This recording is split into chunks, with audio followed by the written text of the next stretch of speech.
All right, man. It's good to have you back. I know you want to remain anon like my last guest because the podcast is actually getting pretty big. And honestly, the reason why I want to just kind of talk to you is because inceldom, I don't know what about it. I think it's just because like I've kind of been through that before where I just couldn't get pussy for like the longest time. Like I was years dry, man. And it's just, and obviously I have people personally that I know that are kind of in that community, and it just fascinates me, man. Like that type of field, man. Like just the mentality, what it takes to think that way, the group of people that are in that way. And I just feel like any video that I find just doesn't do it justice because they're already coming in with like a preconceived notion that they already hate these type of people, you know? Yeah. Yeah. Like I was watching a video about it, and like they had this girl come in, and she's like, she already had like preconceived notions about the community, and there was just a bunch of dislikes on the video because it obviously didn't do it justice because there's like no reason, and there's just no in-depth conversation. So that's why I want to talk about that because it really interests me. This whole incel community, man, black pill incel community.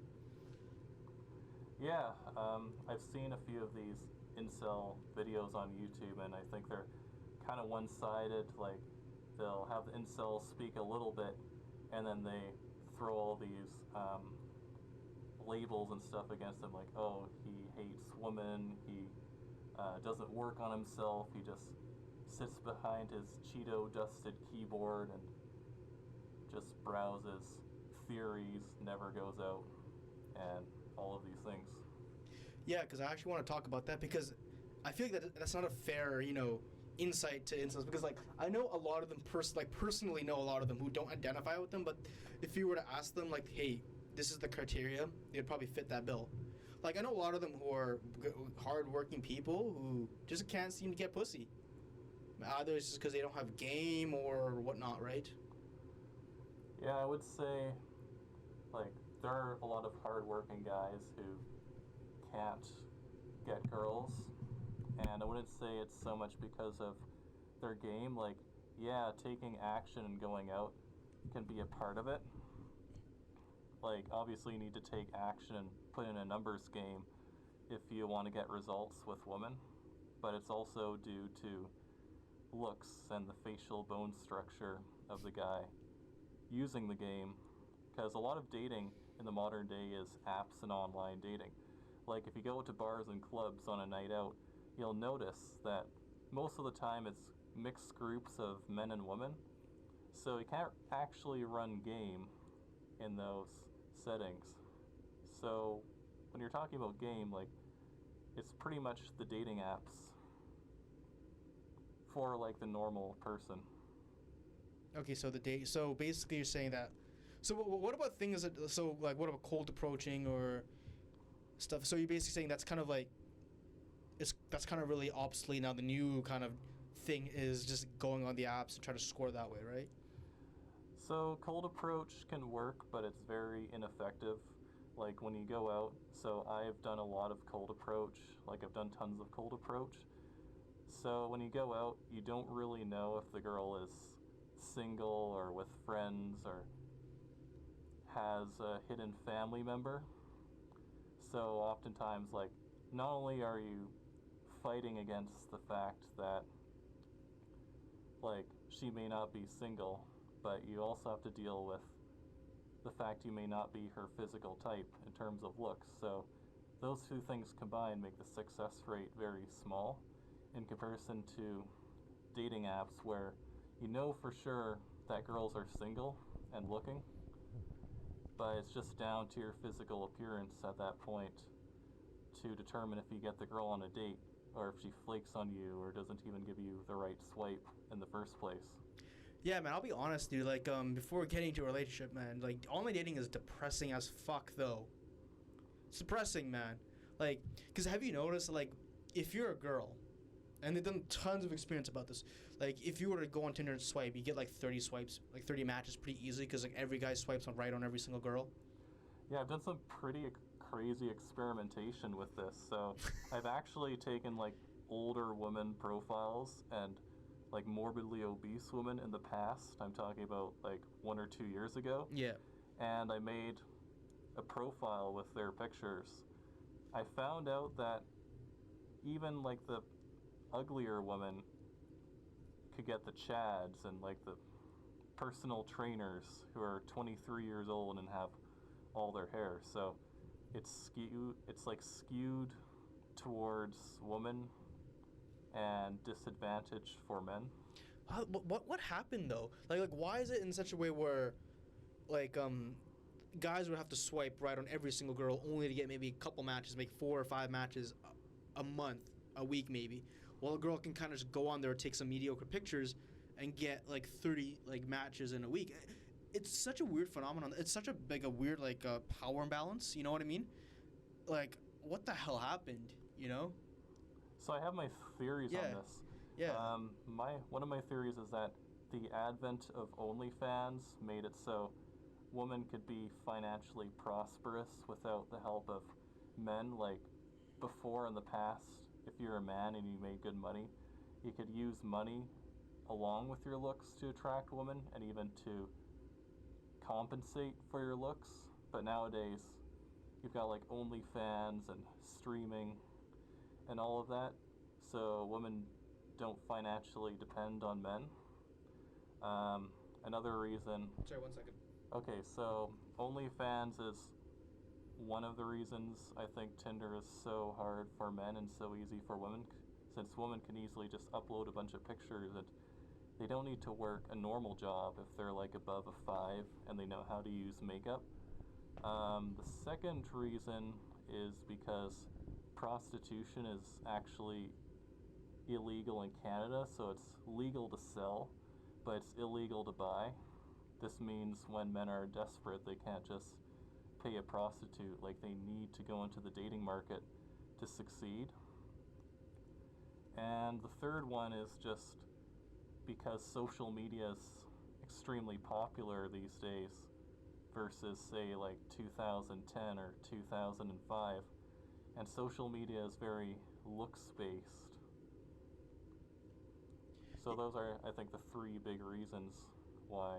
Have you ever heard of the podcast, Fresh Fit podcast? The Fresh and Fit guys? I've seen it, and to be honest, I think it's pretty stupid, but... Oh, yeah? Like, because they're like super red pill guys, right? Well... Because I watched a good amount of their stuff. And they're like, they're part of this whole thing called like the manosphere, where it's like basically just kind of work on yourself to get women that way. So, but like you say you find that kind of stupid? I'd say they go about it the incorrect way. So I saw one Fresh and Fit podcast where there's a young guy who was getting good grades. You know, he is going to run for president in like 10 years, and he's just doing all of these great things to get women, but they weren't dealing with like the core reasons why women weren't choosing him in the first place, which was he was white, which was an advantage, and he was slightly above average looking, but his stature was way below average. So this guy was like 5'5" or 5'4", Mm-hmm. and he also had thick prescription glasses. Yep. So if I were coaching him instead of Fresh and Fit, you know, I'd tell him to get height increasing insoles, maybe even elevator shoes, because that can add like half a foot to your height. I would get him in contacts instead of glasses. In fact, I'd probably even lighten his eyes using colored contacts. And I would also employ a bit of Photoshop for his dating profile. Okay, but for the height enhancing shoes, like, don't you think that's kind of weird? Like, if this guy goes to the bedroom and takes off his shoes, that like maybe that it's like what the fuck, you know what I mean? Like, you're not as tall as you think you are.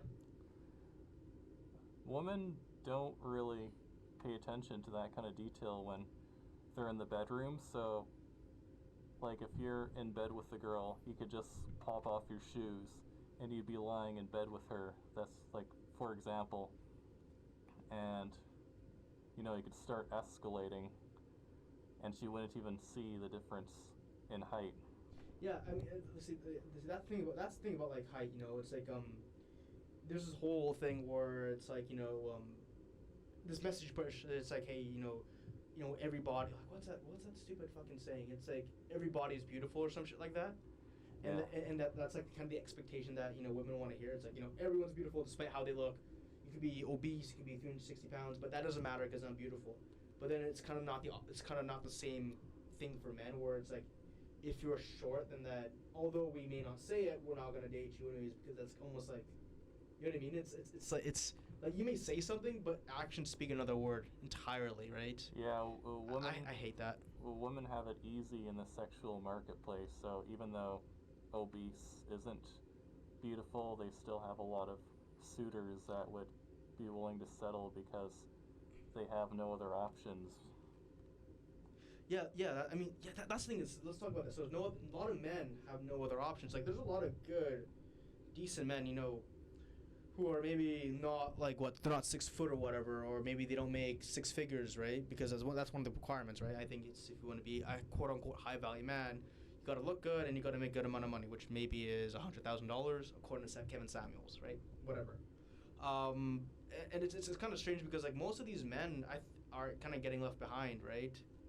And I think I don't know, man. I mean, it's just, I guess like as our population decreases, and there's more, you can see just more single people as they get older, because they've been so invested in their careers, that I think a lot of good, decent men are left behind, who aren't, exceedingly above average, right?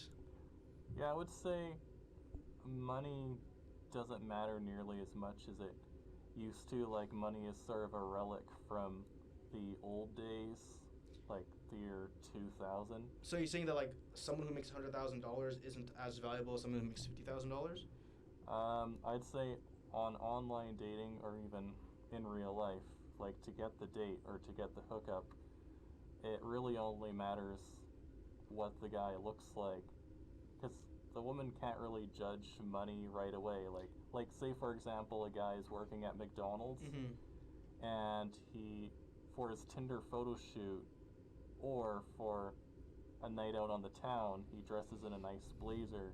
He borrows, or doesn't even necessarily need a nice watch, but like he has a blazer, he has like a nice jean jacket for one of his photos. He's got like good photos taken of him that really show the handsomeness of his face. Like, he would outslay a software engineer making $100,000 or even $200,000 a year, who is bald and below average, has a recessed chin and bugged out eyes. Recessed chin. So what do you, like, for those who don't know, what the hell is a recessed chin? Oh, I should explain. So basically what a recessed chin is if you look at somebody's side profile, like on my mask, for example, like my mask actually has a very robust chin because it's coming out at the side. So a recessed chin would be if you like removed this and it was just like, if it's just kind of like going backwards into the skull, like instead of outwards, it was going inwards this way. And a recessed jaw is like where the sides of the jaw are caved inwards instead of protruding outwards. Yeah, I mean, I don't know, it's kind of weird because I get it. Like, I guess on the first date, all that really matters is optics, especially on online dating. Like, optics is key. And like, for example, I mean, like, you said yourself, like, you can actually just take yourself shirtless on a beach, maybe in Maui or something, and just kind of give off the impression that you're a traveler. Like, you do lots of traveling. You can just put in your career that you're just an investment banker. That means you could be rich, but you can just probably lie about all those things, or you could be those things but be broke as fuck from like student debt and shit. It's great. It's crazy how much optics kind of play into this, right? Yeah. Yeah. But my question is now, like, incels are known for just kind of being this, like, basement dwelling, Cheeto eating, living in your mama's basement, that that type of shit, right? Like fat as fuck, right? Nerdy losers, right? Wow, I keep saying right a lot. These basically, yeah, these losers of society. Do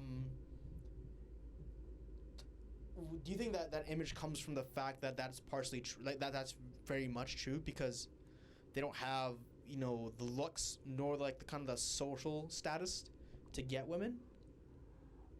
So this is like a situation where I think self-improvement is like, it can potentially help, where you've got like the overweight Cheeto eating guy who's never done a single approach. So I think there are a lot of incels who are in that situation, and that situation can be turned around if they work on themselves, but that's only if there is a good base underneath, like all that fat and underneath all that social isolation. So if he has like that good jaw and he's above average stature, he decides to like clean his keyboard, close his computer, and go to the gym, lose 100 pounds, and he's got this sculpted look, then I think he could do good. But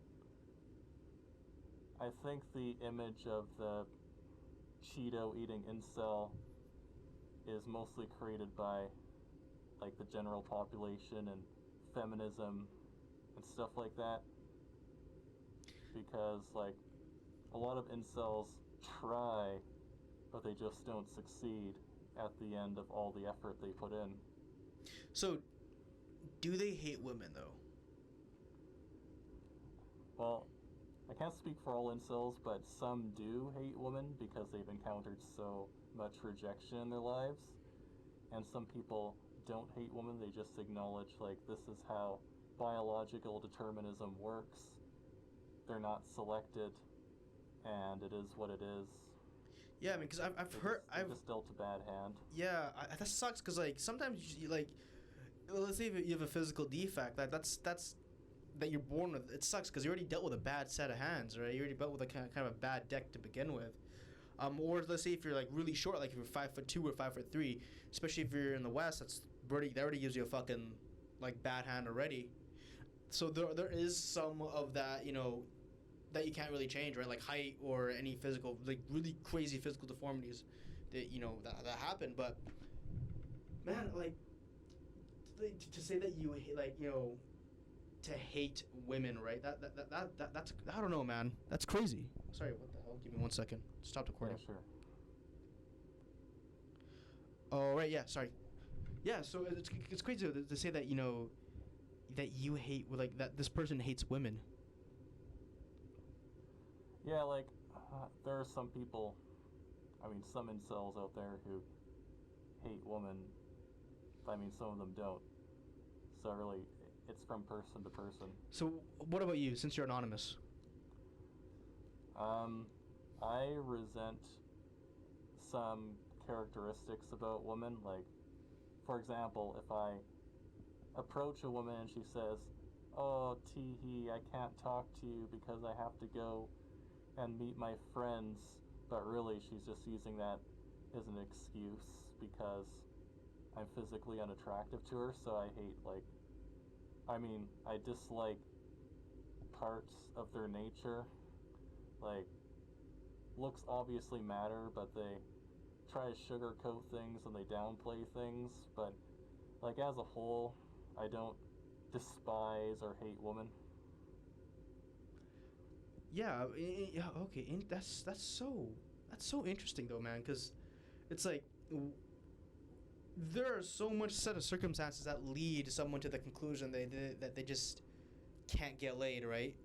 Or yeah, I don't know, man. It's like I don't like the saying when people say, like, you know, it's just sex, and sex is, you know, like it's not a big deal, right? But it's like when someone says, you know, money isn't important, but they have a lot of money.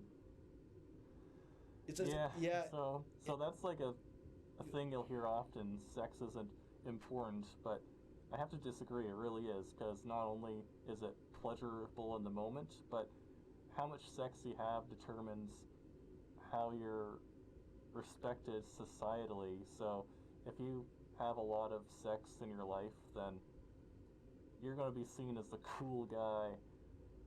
You may even be respected.